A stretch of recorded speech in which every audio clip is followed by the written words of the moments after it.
Now I'm very excited to welcome back a great capper and big friend of the show. You've heard him many times on sports radio broadcasts and podcasts across the country.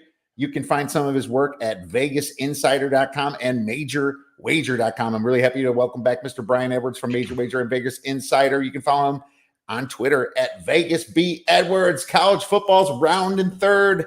I can't wait, my man. I got the itch, Brian. How are you? I'm doing great, Kiev. Thanks for having me. And yeah, I'm ready to go, man. These weeknights of nothing to watch on television are getting old AF. I know. It's like I'm actually for once having a great baseball season. It's been Oh, good. the two seasons before was really rough on me. So I'm like, I always have to give some of my profit back to baseball, but not this year. I'm really happy that that's coming, but I'm getting bored with it too. You know, it's like you can only get so much baseball. And then it's time for some football, baby. So we got preseason around the corner for the NFL and obviously all this wonderful college talk and lots of changes in the college, but it's hot as hell down here now. I think we hit 118 degrees yesterday and trying to stay in the AC, my man. I hear that, man. Yeah, we don't get that hot out here over here in Florida, and we get hot as Hades. I can, but we don't get that damn hot.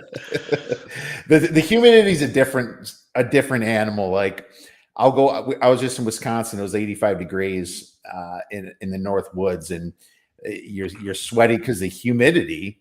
But then when the flies are on you, you're like, Jesus, man. It's like when they sweat, it's almost like they try to find you or something. So there's problems everywhere. You can't get away from it. You know, Sure.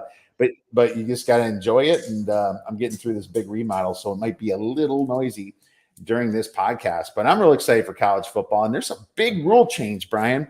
I want to ask you about it. And I've asked a few other people about it, but everyone's got interesting takes on it. The play clock. Obviously, the play clock is not stopping anymore after first down until 2 minutes left in each half. So, what are your thoughts on how that's going to impact it? Well, probably starting from a totals perspective, but maybe even a game perspective. Yeah, I think it's mostly totals now. With bigger spreads, um, it could impact, when you're having like a 20, but I don't really get involved in games that have 28, 35 point spreads. I mean, if I like the chalk in those games, I'll do like a first half or first quarter or something of that nature. Um, but yeah, the totals, I mean, we'll see how many snaps it's gonna, what the average snaps is per game, and then how it goes the first week or two. But I'm thinking going in, I usually don't play a ton of totals in the first week or two of the season anyway. So I don't know that it's really impacting me a whole lot week one. It'll just kind of be something that we deal with on a week to week basis. But I mean, I'm guessing, we probably need to take a couple of points off or lower our totals by, a couple points probably. I would assume, and the market's going to know that the market's already going to shift. I'm curious if it does uh, obviously, an overestimate on how much time is going to affect when the first down's not stopping. So, you wonder. I'm kind of looking at it like this. I think the middle of the road teams probably are going to stay, a couple points down. But I think the faster teams might even try to play a little faster because that was the way they did things, and maybe they want to try to get that advantage. And I think the slower teams are even going to play slower because that's what Sure. they like to do. And I also think this is a big hit for passing teams, interestingly enough, in college football, because if you look at it, a running team that's got a lead of 4 points, 3 points, whatever, coming into mid fourth quarter, I mean, they're really going to dog that clock. And, when the clock's not stopping on their first downs and the play clock's not, the play clock's going to obviously keep running, but they're going to wait all the way down to the last second, even on those downs as well. So it's just really interesting. I think that the end of the games, it might favor the rushing team. So I'm going to think a little bit more about that, Brian, but I'm thinking passing teams might take a little hit from it. Yeah, we'll see. Again, I don't play a lot of totals early in the year, and so yeah, it's just kind of something I'm gonna have to, measure how many snaps a game certain teams are getting on average last year, and then how many less they're getting because of this rule change as we get into September a little bit. Yeah, me too. It's fun to talk about, but until we actually see it, It's hard to quantify anything yet because we're going from one system to another, and it's a different league. It's not NFL. You can't compare it to the NFL. So I'm going to be tread carefully, let's just say, from the get-go. What teams do you think, other than the usual suspects, Georgia, Bama, Ohio State, Clemson, and I guess you could throw Michigan in there. They made the playoffs the last 2 years. What other teams besides those 5 have a shot at making the playoffs this year? LSU would be the first one that comes to mind. I think they're going to win the West. I made a play on them at 16-1 to win the CFP, but that number's long gone. I even saw, I think FanDuel was all the way down to 10-1 a couple of days ago. So I mean, shop around as always, but and look, I wouldn't play LSU unless you can get probably 14-1, but so I think LSU is going to be a factor. Now, on paper, I think you could say Texas, but I can't even go over 9.5 on Texas because they haven't won 10 games in the regular season since 2009. But I think on paper, you could say Texas. I mean, they're probably only going to be an underdog at Alabama. But besides Texas, LSU, we'll see how Joe Milton plays. Maybe Tennessee can be a factor. USC is another name people are throwing around too. Yeah, I just don't. I mean, I know they've done a great job in the portal. I just don't. Their defense was so awful last year, and that was with all the good fortune they were getting and being, so plus in the turnover margin, they were plus, I forget, it's in my magazine here, 22 or something at the end of the year. Even with that, their defense was horrible last year. Now they've gotten a lot of great talent on both sides of the ball out of the portal. So we'll see on them. And just quick note on the Pac-12, which has been so down in the last, decade or so. The Pac-12 has got outstanding quarterback play this year. I think the Pac-12 is actually going to be a pretty solid league this year. So I'll just quickly, Washington is maybe a team to watch. Yeah. They could win the Pac-12 for sure. Maybe even Utah. But I think they were getting that hype this time last year, and it got derailed there pretty early. We'll see on the Penn State quarterback. I like their roster. I've heard differing opinions on the quarterback who I have not really seen play or not enough other than, a few highlight clips or whatever. So we'll see, but it's the usual suspects. I mean, FSU is getting all the offseason love, and my chafe-ass Seminole friends are all talking about gearing up for a natty run, and I'm they're not a natty contender in my mind. Maybe Clemson is. They were a disappointment to me defensively last year. And we'll see how Klubnik does this year at QB. I think you meant Drew Aller from Penn State. Yes. Yes. So I noticed you didn't mention Florida State, Brian, and well, I did mention them that I wasn't mentioning them. That's what I meant. I don't know. It's hard to believe in Florida State. It's hard to believe in Penn State right now. They just kind of seem to not get over the hump yet. It's going to be so interesting, and I'm glad you brought up the Pac-12 because that's another very interesting conference that I can't wait to get into. I think the Big Ten is a little boring this year because you have Ohio State, who's always Ohio State, and you have Michigan returning a ton of production. It's really hard for me to go off those two teams when there's so much change throughout the rest of the Big Ten and all these new coaches. It's one of the craziest years that I've seen for sure. I don't think your alma mater will be a CFP contender, but I do think with your alma mater, the badges are going to be pretty damn good. and just what a coup of a hire, man, with Luke Fickell. Just great hire. I'm going to give it some time and pump the brakes a little bit too. I just think the Phil Longo thing is an offense that's going to take some skill at the wide receiver positions and a completely different learning curve here. It's a massive change, and Mike Leach going to the Navy or Army. Yeah, right. It's something like that. Crazy. Sort of. Maybe not that radical of a change, but sort of. No, I agree. It's going to be great to watch, and I agree with you. I think you got to throw Texas in. maybe Florida State. Clemson I mentioned Clemson in this, so I can't use them. They're one of the usual suspects to me. But yeah, USC would definitely have to improve their defense. And I'm really excited to get into the Pac-12. This segment was brought to you by AG1. Why take a bunch of different things? We can scoop one scoop of powder into water once a day. Every scoop's packed with 75 vitamins, minerals, probiotics, and whole food sourced ingredients of high quality that give me major benefits like gut and mood support, boosted energy, healthier looking skin, hair, and nails. If you want to take ownership of your health, try AG1 and get a free 1-year supply of vitamin D and 5 free AG1 travel packs with your first purchase. Go to drinkag1.com/oddsbreakers or click on the podcast episode description. Let's get into the SEC then, man. And let's start with the West here.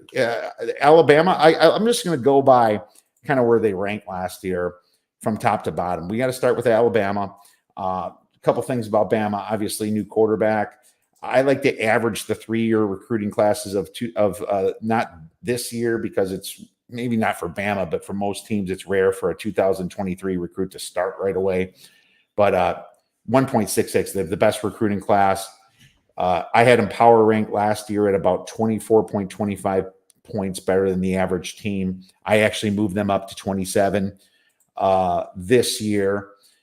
Returning production is not ranked high, but it never is at Bama. 125th. Returning offense, 43%. Returning defense, 78%. And this is all from Bill Connolly stuff. Transfer portal rankings is only 50th. But, they're only going to take what they need. Net yards per play was massive last year, 3.08 net yards per play. They had the strongest strength of schedule last year. This year, according to Brad Power's power ratings, they're number 4. I like to use power ratings for strength of schedule, and their win total is 10.5. What are your thoughts on the Bama Crimson Tide? All right, so they lost their top 5 tacklers and 7 of their top 8 tacklers. They lost their quarterback.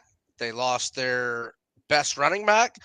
They, you can spin it one way like Saban did, that they lost 2 plays on the last play of the game, or you can spin it this way, that Texas A&M had first and goal twice in the last 4.5 minutes of that game and only got 3 points and lost by 4, and that was when A&M was really struggling. You could also spin it that Texas missed a chip shot field goal before the end of the first half, like a 19-20 yarder. Ewers was playing great that game. Got hurt late first, early second quarter. And then they were trailing a good chunk of the game at Ole Miss. So, you can spin it the way Saban spins it, or you can spin it like, they were like this close to having what would have been a sky is falling disastrous type of year in Tuscaloosa, at least for the standards that Saban has set. So, man, I just am not as high on Alabama as I normally am. I've got them marked 8-0 with 4 swing games. The swing games being at Texas A&M, where they're an 8.5 point favorite in the games of the year. Tennessee at home, where they're a 9.5 point favorite. LSU at home, where they're a 7 point favorite, and at Auburn, because even the year Bryce Young won the Heisman and Harson's first year in Auburn was horrible, Auburn had no business winning that game. So I just don't think you can ever just automatically pencil in a W for Alabama when they have to go to Jordan Hare. So look, the quarterback play, it's just a huge question mark for me. So as I'm sounding pessimistic about Alabama, that's just like compared to where I normally am with them, in July, August going into a season, because I question whether, Tyler Buchner is the answer at quarterback. Last memory we have of him is 3 interceptions and 2 pick sixes against South Carolina at the Gator Bowl. Last memory of Milroe was struggling to throw the ball against A&M, in that game he started. Ty Simpson, my Alabama friends tell me he's got great talent. He'll be the guy at some point, but they don't It's know. not Jason Milroe. He's not starting. It's going to be Buckner. Well, no. It's going to be a competition. Yeah, because I have all 3 of those guys, and I think Milroe will be the short leash guy. I think Buckner is going to be the kind of the guy that I think they're going to have gadget plays for Buckner, the way I look at it. And you're right. I heard some good things about Ty Simpson. I think I agree with you completely. Yeah, so we'll see on the QBs. So, like I said, I'm sounding pessimistic, But if one of those quarterbacks plays great in the first 2 weeks of the season, I will completely flip that opinion. But right now, I'm saying there seems to be a possibility that Alabama could lose more than 2 games this year, and I am picking LSU to win the West, even though they do have to go to Tuscaloosa. Well, Tommy Reese is probably going to take, the playbook from Saban and work his best magic with it. But coming from Notre Dame, that's the reason for the Buckner transfer, in my opinion. And Sure. I don't know, maybe Buckner just doesn't, maybe he doesn't have really high aspirations unless he really feels like he's going to show something at Alabama when he's kind of coming in at the last guy. I mean, I wrote schedules nice that they get LSU, Arkansas, and Tennessee at home, but Yeah. there's no Georgia, right? So they have to go to A&M, like you said. They have to go to, I think they have to go to Mississippi State, but They do. it's going to be, and I agree with you. I'm not sure about Tommy Reese, but Bill O'Brien I was low on too, and the offense kind of didn't lose a beat last year with Bryce Young at quarterback. I mean, if they have a bad year with a quarterback, that could be disaster for Alabama. So yeah, I mean, 10.5. I put no lean on that. I think that's a good number personally for Bama this year. Yeah, the win total is a pass for me. I'm not. I got to see their quarterbacks, whether they're playing good, whether they're playing piss poor, and then I'll go from there on my evaluation of them. I'm just, for conversation purposes, I'm saying I'm not nearly as high on them as normal, and it could be what they would consider a disaster season in Alabama. I mean, if they go 9-3, the sky's falling. So um, we'll see. I should apologize to LSU because they're actually ranked in the standings above Bama, being that they beat Bama in that crazy overtime game last year. So LSU coming in, I actually had their power rating 16 points better than the average team last year, which was top 10. But I upgraded them this year. I upgraded them to 19.5. Their recruiting's been great as usual. 6.33. They averaged 3 years. 32 ranking in returning production, 81% returning offense, 60% returning defense. Their transfer portal rankings was number 1. They killed it in the transfers. Their yards per play was massive at net yards per play, 2.78. I wrote, I'm like, is that a typo? Their strength of schedule was difficult last year, ranking 4th, but this year it only ranks 63rd. So that's better. Winning total is only 9.5. My number, to be honest with you, Brian, I have 10.5 in them. I think they can get to 10 wins, maybe even 11 if things go really well. I think they have great returning production and consistency with the team. All 5 offensive linemen are back. I love how Jaden Daniels looked poised last year. He looks like a leader almost. And Kelly, say what you want about him, but Brian Kelly always gets his teams to the playoffs, it seems, especially with Notre Dame. Now, the question is that Florida State game, obviously they became the favorite. It flipped. That says something. I wonder if this win total adjusts much after the Florida State game. Say they lose it, maybe you take the over. If they win it and it doesn't adjust, then you hit the over. But the no Georgia is huge. The biggest question mark's always on defense, where hopefully the transfers will gel. But what are your thoughts with them and new defensive coordinator Matt House? I love this team. Look, I mean, LSU won national titles with 2 buffoons as head coaches. Now they've got a coach who can coach as good as anybody out there. And yeah, like you said, they hit the portal great. 14 transfers, 8 of them 4 stars. I love them getting Omar Spates, who started 39 career games at Oregon State, who had a really solid defense last year. Excuse me, he was their leading tackler, has 308 career tackles. I think Harold Perkins is an absolute superstar. Daniels 17-3 TDI&T ratio last year. Other than that one bad season he had at ASU, he's just been fantastic his whole career.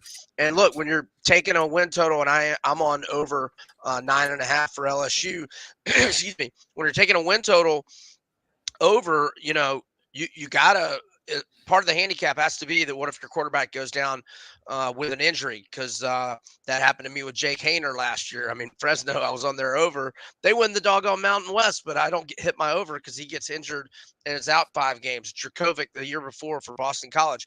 But I like how Nussmeier looked last year, especially in the second half against Georgia. Now, some may say Georgia let down a little bit defensively with that big lead at halftime. And, maybe that is the case, but Nussmeier was slinging it around the yard and looked really good and had me thinking I was going to get a miracle backdoor cover there for a while. And I almost did. They've got all their top running backs returning, and they add Logan Diggs from Notre Dame. Malik Neighbors at receiver is an All-American candidate. Mason Taylor, the tight end, he's an All-American candidate. And like I said, absolutely loved Harold Perkins. I think he might be the best player in all of college football. And I think LSU's poised for a monster season. I marked them 9-0 with 3 swing games initially, but I changed it to a win at Mississippi State in week 3 where they're a 9-point favorite. The other swing game I've also changed to a win, and that's at Ole Miss where they're a 4.5-point favorite. And the other swing game is at Bama where they're a 7-point underdog. I think that's a very winnable game, but if they win all their other conference games and don't win that one, if Alabama slips up twice, they could still get to Atlanta. So I'm picking LSU to win the West, but I don't know that plus 200 really offers the value to play it. I mean, they might be plus 200 on the money line at Bama anyway. So, Right? They would be. They would be yeah, at 7. yeah. So I'm just, I'm playing them over 9.5. I've already hammered them against FSU. I did get a little bit of money line minus 130, but most of my money is at 2. But I'm not against it as long as you can get 3 or fewer. Or I actually still like it. I mean, I'm glad I'm in at 2, and I've got a little bit of the money line at minus 130. But yeah, so LSU over 9.5. Like them against the semis, and I think they win the West.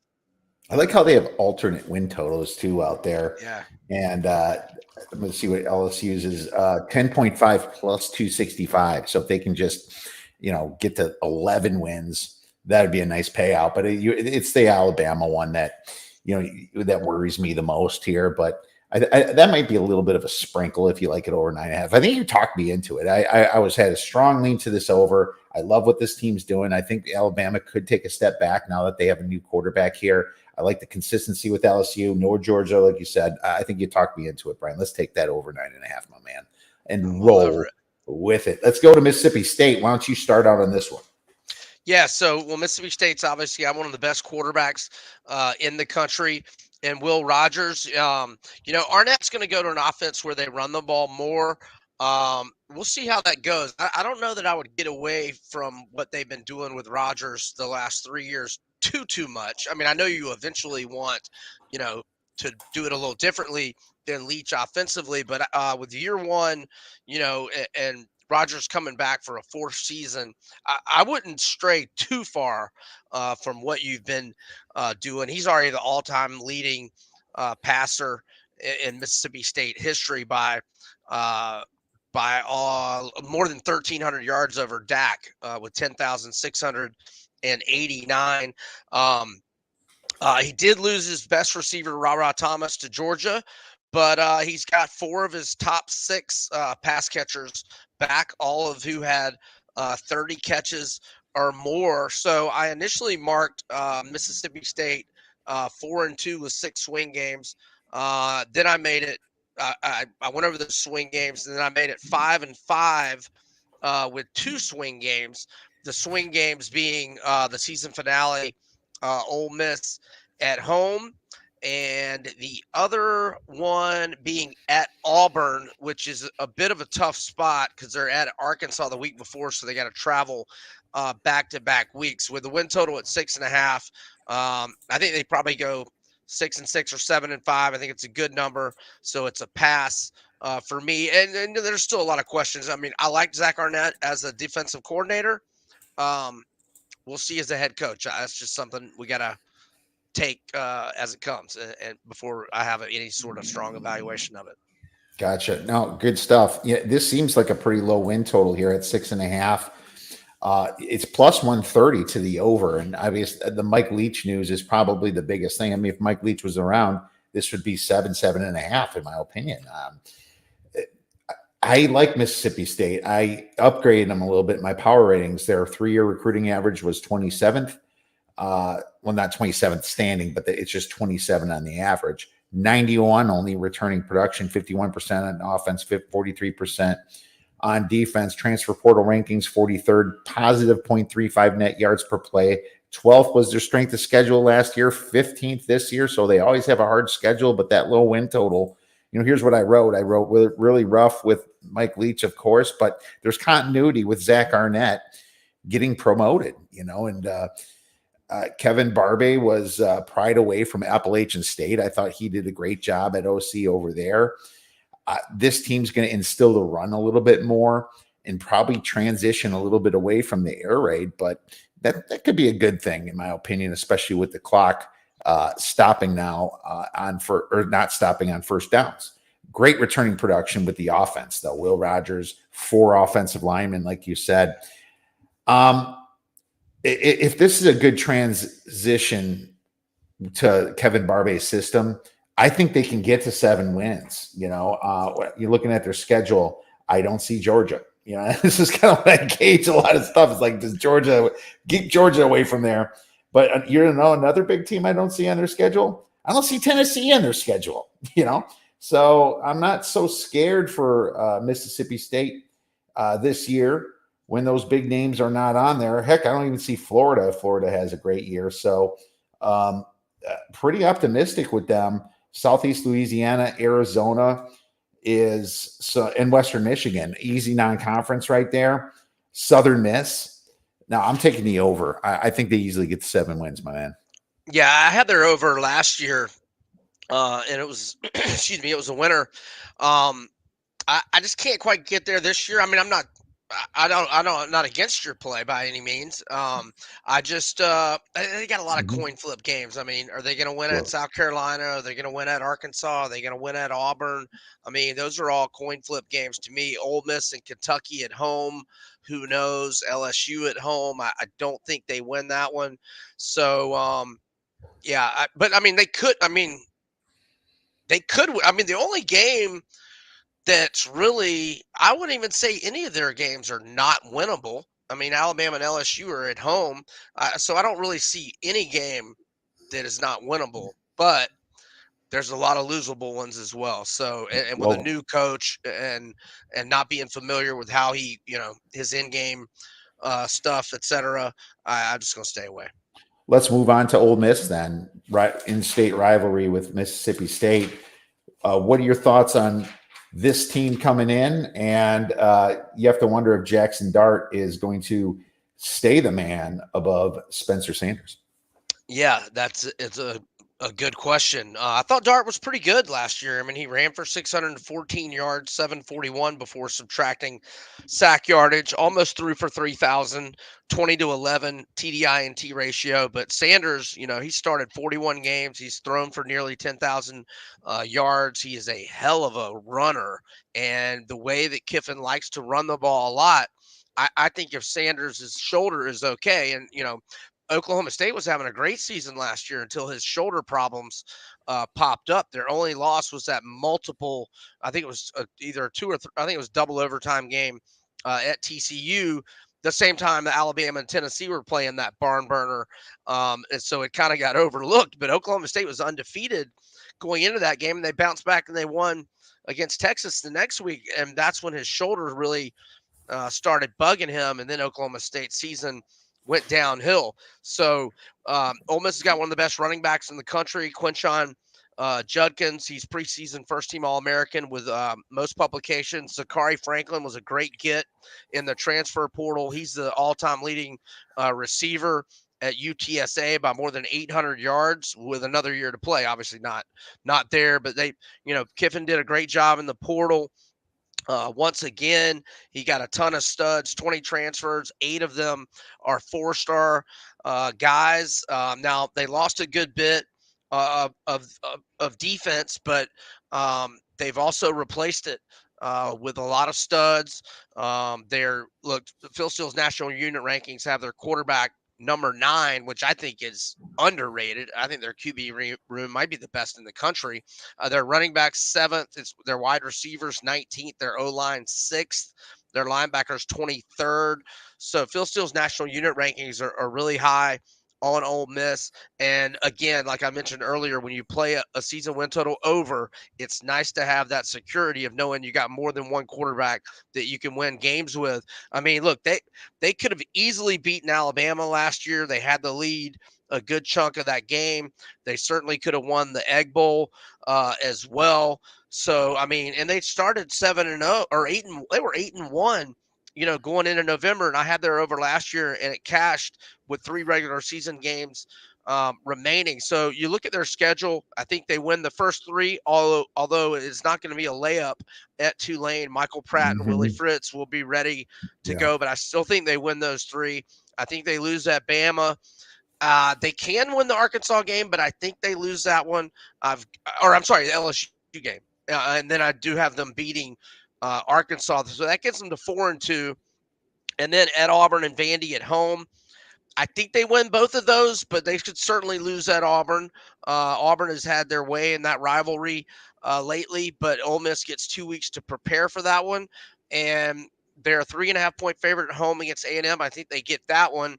They lose at Georgia. They beat ULM. I think they'll be 8-3 going into the Egg Bowl, and I think we will have already cashed over 7.5. So Ole Miss over 7.5, just like I'm on an LSU over 9.5. I'm more like 7.75 wins, so I'm really close to what it is. And I did upgrade them from 8.5 to 11.5, a nudge under Mississippi State, basically because of the fact that they did so well in the transfer portal. Their transfer portal rankings were 6. They had a nice positive 0.5 net yards per play, very hard in the SEC West, obviously. They also get, wide receiver Chris Marshall and Trey Harris. Trey Harris was all conference USA, which is nice. Lots of experience on the offense. The defense was improved. And I have them returning, 8 starters on defense? Is that right? No, not 8. Phil Steele's got them with 7, but Okay. I think I think some of those guys just were rotational guys. So maybe this was more like 7-ish, 6.5. But I could see them going over. Lane Kiffin's a great offensive mind. That Egg Bowl is probably going to say, hey, which one's going over the win total at the end here?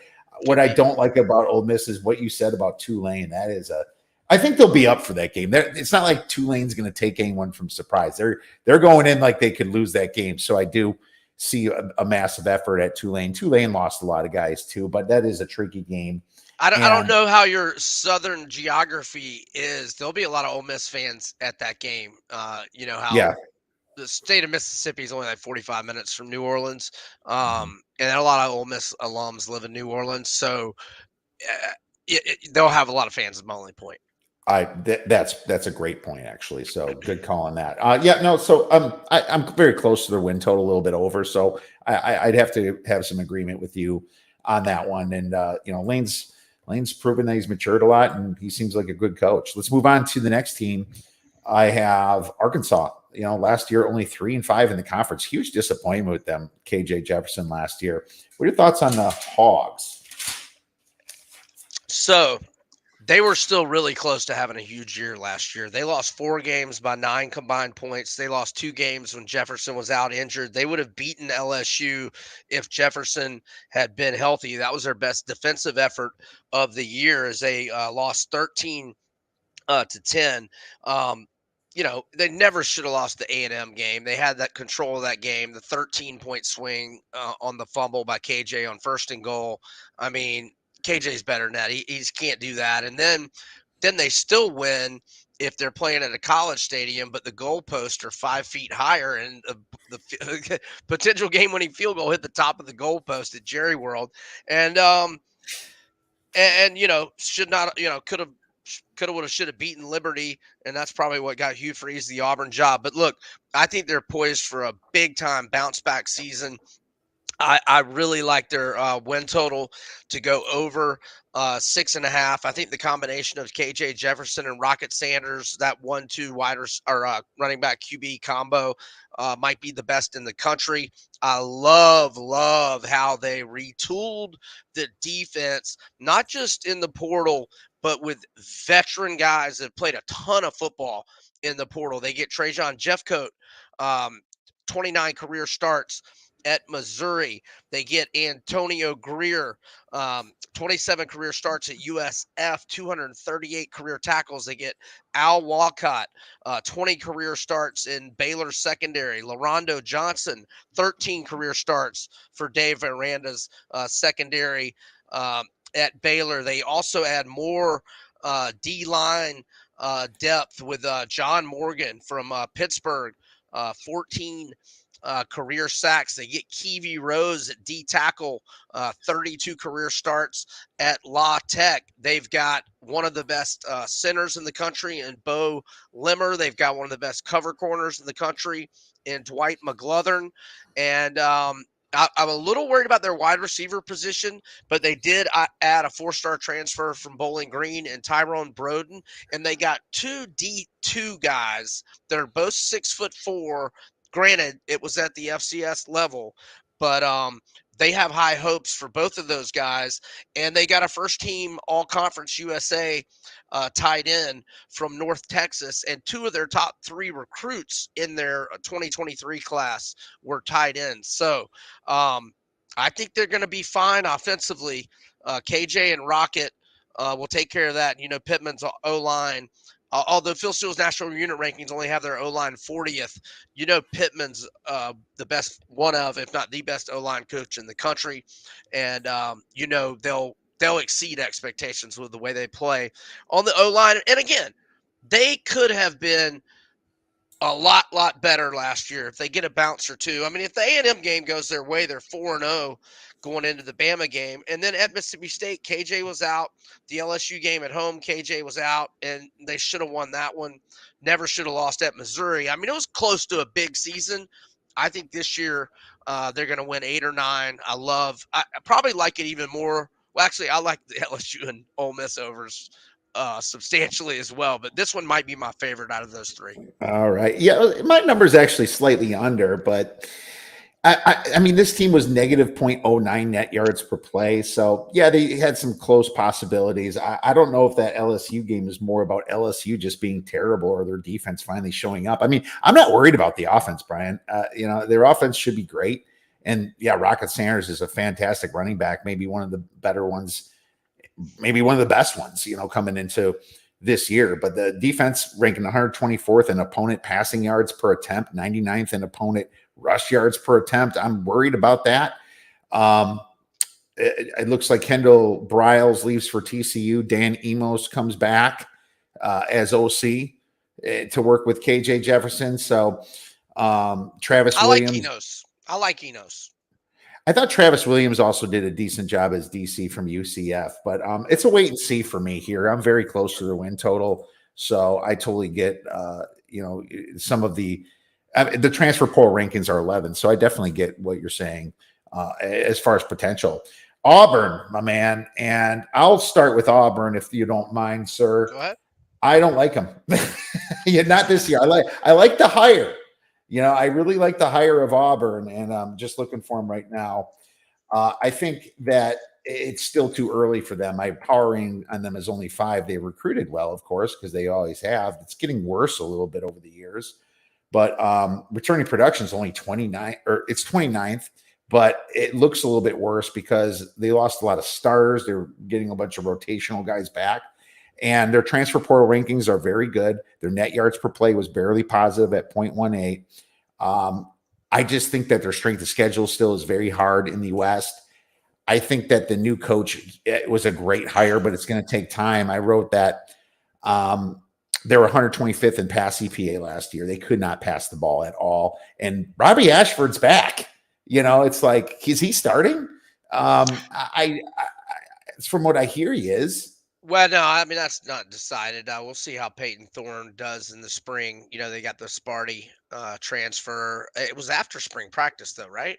I didn't like Thorne last year. He had a great first year, but Right. No, I agree with that, but everything went to shit for Sparty last year. I mean, he was solid in 21. I mean, he went down last year just like the rest of the organization, including the head coach. But Thorne won me some money a couple years ago, but I didn't really bet Sparty games last year.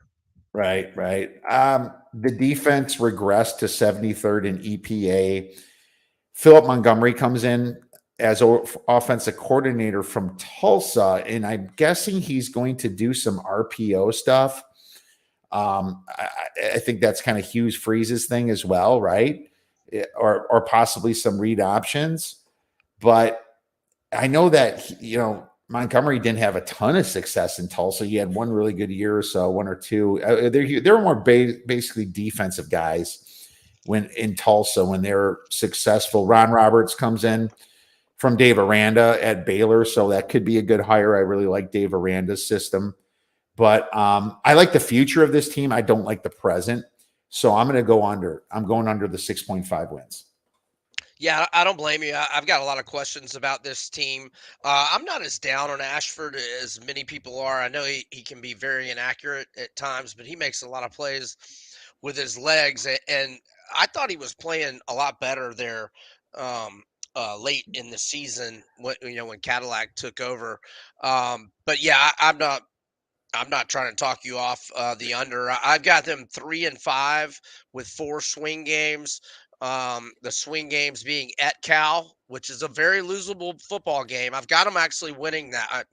Once I made them the 4 swing games, but then I went deeper, and so I have them winning at Cal, but they could lose that game. The other swing games are back-to-back home games to Ole Miss and Mississippi State at home. That could be 2-0. That could be a split. That could be 0-2. We'll find out. And look, maybe at Vandy could be tough. I think they're going to lose at Arkansas. I think they probably win at Vandy, and I think they go either 6-6 or 7-5. I think they go 7-5 if they sweep Ole Miss and Mississippi State at home in back-to-back weeks. But like I noted with um, the Rebels have 2 weeks to prepare for Auburn, whereas Auburn plays at LSU the week before. All right. No, yeah, I'm glad there's some agreement there. I think Hugh Freeze is going to be good. It's just not time yet, and he's really jumping into a massive, maybe the hardest conference over the last, well, definitely the hardest division and conference over the last 10 to 20 years here with Bama there and LSU in the SEC West. So let's move on. I'll put Texas A&M on hold for now. For the sake of time, Georgia. I gotta say, Brian, it must be a little bit frustrating being a Gator fan and seeing Georgia win a couple of national championships. And sorry to obviously twist the dagger on you a little bit there, but I mean, you're high on them, right? I mean, I hear there might be a future bet involved in this thing. Yeah, there is. There is. Well, welcome to college football, Georgia. I mean, you've been absolutely insignificant for 40 years. So welcome to the party, pals. But yeah, they're going to be fantastic. Their schedule is such garbage. Now, in fairness, they were going to play Oklahoma this year, but when Oklahoma joined the SEC, for whatever reasons, they scratched that. So look, man, I think they probably win their first 10 games by double-digit margins. But going into Tennessee, that's the tricky game against the Vols. Now, look, if they pull a no-show like they did against Missouri last year, and Auburn has a good night, you never know what will happen at Jordan Hare. So maybe that could be a potential trap game. But I think they're I think that they are 10-0 going into Knoxville, but that's going to be a tough one against the Vols. But they are favored by 8 there. So the way that I want to bet Georgia is I bet Carson Beck to win the Heisman at 25-1 odds. Now that I don't think you can get that number anymore. I think it's more like 18-1 or 20-1. But yeah, I think Georgia's going to be number 1. It's going to go into Tennessee undefeated. And if you're sitting on a 25-1 ticket with their starting quarterback, I That's not a bad place to be. So that's the only way I'm betting them preseason. Their schedule's so dang easy, man. Yep. No LSU, no Bama. I mean, their non-conference is laughable. The only question I have is not even really the Carson Beck transition from Stetson Bennett. It's more the Todd Monken to Mike Bobo. I'm guessing Bobo learned something here, but I think Monken was way more valuable than I even realized to Kirby Smart. And if that's something to think about, that's the only thing to think about, because there's nothing bad to say about this team. They got the best tight end in history in Brock Bowers. Whoa, timeout. You ever heard of a guy named Kyle Pitts? Whoa, easy. Did Kyle Pitts even play a full? All right. Kyle Pitts did benefit from a terrible wide receiver crew, but actually Tony was okay. But all right.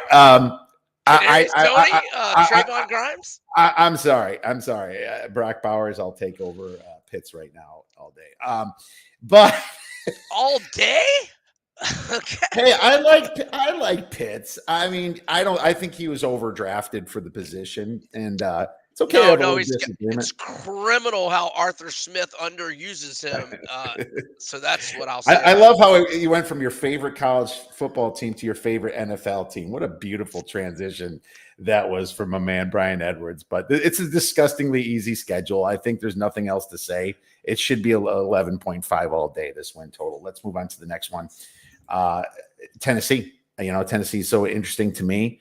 I think that Joe Milton really blew me up, and I was an idiot that bet Vanderbilt to cover, and holy cow, did they get their doors blown. I just thought it was a bad spot because the South Carolina loss, I thought, kind of told their hopes and dreams of being a college football playoff, but instead they just came in and kicked butt, so that I got smoked on that one. And I was kind of high on Vandy last year. I'm a little high on him this year, but Hendon Hooker, he's gone. Jalen Hyatt's gone. Joe Milton, I've seen him bad before in previous lives, right? Was it more of a fluke here, kind of after Hooker got hurt, or is just Josh Heupel's system that quarterback friendly? Maybe Milton really did take a step forward here, but Tennessee ranked in 11th in stopping the run last year, so I couldn't believe that their defense really took a big step forward. If they get a good pass rush, they could maybe be a contender again. I think getting Georgia at home is huge. I think this is going to be a fun team to watch, man. Rough schedule with Bama on it as well, though. Yeah, I think Tennessee's going to be really good. I think Joe Milton, certainly he was a young, raw quarterback when we saw him playing at Michigan and then early in the 21 season. But look, I mean, it was obviously a small sample size, but he threw 10 touchdown passes without an interception. You've never, you've never questioned his athleticism, his arm strength, his size, his speed, etc. I mean, he has all that, like Anthony Richardson, and maybe an inch taller, and maybe 5 to 10 more pounds of muscle than Richardson has. So Milton, I think, with a huge season, can be a high first round pick. He's got as good an arm as maybe that I've ever seen. But I was worried about his accuracy, but he looked great against Clemson. And I think he's poised for a monster season. They've got their two top running backs back. They lose Hyatt, but they've got McCoy. They've got Keaton. They've got White coming back. Heupel's offense is just dynamite. And so anyway, I marked them 7-0 with 5 swing games initially. I think my Gators are going to suck. I've never had lower expectations in my lifetime, but Tennessee has lost 9 games in a row at Florida in the Swamp. So kind of like I was talking about, I can't just pencil in a W for Alabama when they're playing at Auburn. I sure as hell can't just automatically pencil in a W for Tennessee. I do think they win that game, and they are favored by 7.5, but I initially marked it a swing game. Look, they get 2 weeks to prepare for A&M at home, so that's good. So, I mean, I think Tennessee will be undefeated going into Alabama. But the thing is, if they lose that one, Kentucky's in a great spot the following week. Kentucky has 2 weeks to prepare.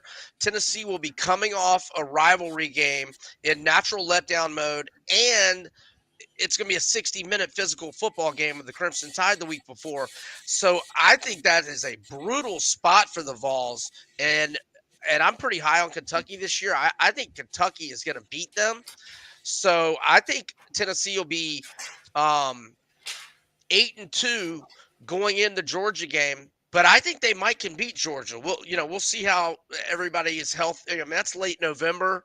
There's a lot of sprained ankles and torn ACLs between now and then. I'm not going to Mhm. sit here and say Tennessee's going to win that game, but it's a game they certainly can win.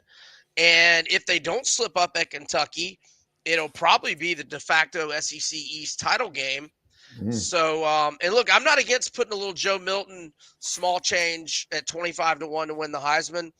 Um, I think he's going to have a monster season. Yeah, yeah. I mean, the system is great. I just only worry about the defense really with Heupel. It's the question is, do they keep moving forward? And right now, the momentum is going forward. So I'm not going to take any unders right now with Tennessee. I think that's what was your number on Joe Milton to win Heisman? It's 25-1 at FanDuel a couple of days ago. Okay, so But that's maybe you can get a better number. Shop around, obviously. not a bad look at 25-1 at all. So let's hit Florida. And then for the sake of time, we can do like 30 seconds for the remaining teams. Now, Florida, obviously, your Gators, man. If you asked me 3 years ago when we were recording this podcast that if Graham Mertz was going to be wearing Florida Gator colors, I would have, if you would have bet me, I would have lost everything. I think it's the weirdest thing that I've seen happen. You and I have had many conversations about Graham Mertz via text after his overrated Patrick Mahomes tweet and everything just spun out of control over there. And then he went from just amazing prospect to disappointment. And here he is with the Gators. You have the floor, my man. Yeah, so Billy Napier has a losing season in year one, and then he spends the offseason convincing the fan base that Graham Mertz is the guy. And it's just completely inconceivable, incomprehensible, and I'm beyond offended that he did not do a better job. I wanted Devin Leary, who ends up going to Kentucky. I would have loved Hartman, but I think he was dead set on going to Notre Dame. Apparently, we were in the mix for Michael Pratt, but when Fritz decided not to go to Georgia Tech, and they had that great comeback win, and they got some NLI money for him. But I don't know why he turned down Austin Reed, who led the nation in passing yards at Western Kentucky last year. He entered the portal because he wanted to go to Florida. He was at West Florida before Western Kentucky, and apparently Napier and his staff they didn't want him. They wanted Graham Mertz ahead of him. Unbelievable. So I'm really down on Billy Napier right now. He's doing a good job with the 24 recruiting class, but just not impressed with anything he's done since he got to Florida, really. I think he's a good person. I think he recruits well. But I think his clock management, not necessarily because of last year. Now, he tried to screw up the Utah game, and he did screw up the Tennessee game. We could have kicked the field goal in the last play to force overtime, but he went for two down 11 for no reason. And he points to his analytic BS. But anyway, Florida's got their lowest win total ever. I've got my lowest expectations ever. I've been going to the Swamp since '81 and have religiously followed this team and probably watched every single game since '81, and I think we're going to absolutely suck. Oh, that's there. Are you taking the under? I couldn't quite get there, man, because there's some coin flip games. But look here, I mean, we could go 4-8. Look, Arkansas has 2 weeks to prepare for the trip to the Swamp, and we're coming off the Georgia game. We could easily lose at South Carolina, at Kentucky. We could lose to Tennessee at home. We could lose to FSU at home. I mean, we're more than a touchdown underdog in both of those games and games of the year. We're 16.5 at LSU. We rarely seem to win at Missouri. I mean, it could be. And look, what if Graham Mertz gets hurt early? We've only got 3 scholarship quarterbacks. One of them's never taken a snap. Just spent the whole spring playing baseball. Barely played in the spring game, and then Jack Miller started one game, and we scored 3 points. So it's inconceivable that this is the quarterback room situation for the Florida flipping Gators, and I'm pissed off about it. I believe you, man. And I got to tell you, Graham Mertz looks good in practice, but he gets the yips now when it comes to the games. And I don't know if Billy Napier is the quarterback whisperer that can fix him, but there's no way I'm touching anything over on Florida. Complete lazy. But if the talent really comes through and he does change, you could be pleasantly surprised. One thing I forgot to say about Arkansas is they don't have a true home game for the conference play until October 21st against Mississippi State, because that A&M game is on a neutral site. So that's interesting about Arkansas. They can be pretty beat up by the time they actually hit Florida. All right, we only got about a minute left. Anything you want to say about the remaining teams, Missouri, Vanderbilt, Kentucky, or A&M? I just think South Carolina and Kentucky are going to get great quarterback play. So I think they're going to be in play to beat anybody not named Georgia at any point in the season. Leary 35-5 TD INT ratio with NC State 2 years ago, but when he got hurt last year, they'd only lost one game, and that was at Clemson. And I love Missouri's defense. I'm not so sure about their offense, but I love Missouri's defense, and that might be a team where you look at some team totals by their opponents to stay under. We'll see. And look, Vandy was pretty scrappy last year. They should be as good. So, maybe they win 5 again. And there you go. Last thing on the East. The only team that I really think is down this year in the East is Florida. I think everybody else is either as usual or a little up. And certainly with South Carolina and Kentucky with the quarterback play, I think they could have big seasons. We'll see. Yeah, I'm actually high on Vanderbilt too. I like AJ Swan, and I think Missouri can be very sneaky this year. I think I like what they got going on. They were kind of sneaky last year, and their defense has really improved throughout the season. Missouri, not a big recruiting team. Not they used to be in the past, but they did get a few transfers in there, and they returned like 8 defenders. Jake Garcia is a transfer in at quarterback. Brady Cook is still there. If they can just take their quarterback situation, they got a good receiver there and Luther Burton. I think Missouri's kind of a sneaky team to look at as well. But I took Vandy over just based upon their super easy non-conference. Obviously at Wake's going to be a little bit trouble, but they should win the other 3 games. It's only 3.5. They can steal one game against like a Kentucky at home, or Missouri possibly, or I put Auburn. They also get Auburn at home. So I think they can steal that one as well, my man. Anything else in the college football landscape? Well, I was just going to add on to what you were saying about Missouri. They were kind of like Arkansas last year. I mean, they lost 4 one-possession games. They should have won the Auburn game like 5 different times. It was leading against Georgia for 3 quarters. They should have beat my Gators. Florida got fortunate to win that one. And lost a 4-point game to Kentucky. So we'll see on Mizzou's quarterback play. It's a big year for Drinkwitz. I wish they had not have lost Dominic Lovett. And by the way, Georgia, not only is Georgia, as good as they are, but they also go get Mississippi State's best receiver in Ra Thomas, and they go and get Missouri's best receiver in Dominic Lovett. So, oh my God, yeah, that is insane. And that's tough, losing that caliber to Georgia, right? I mean, that's brutal. It's like, seriously, within the conference. Come on, guys. Brian, where could our listeners get your great information and plays for the 2023 college football season?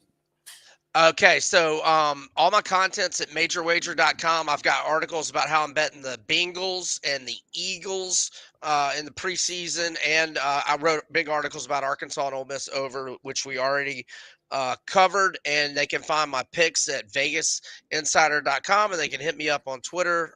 You see the handle there at Vegas B Edwards. Kiev, thanks as always for having me. I hope these last few UFC pay-per-views have treated you as well as they've treated me. I've been up and down the UFC, but the big ones I've been hitting. You got to look for those props, but we'll have you back on soon to talk some UFC. I look forward to doing that. So check him out at Vegas B Edwards, my friends. Thank you so much for listening to this show. Hope you win all your bets this weekend. Enjoy the games and go get some winners.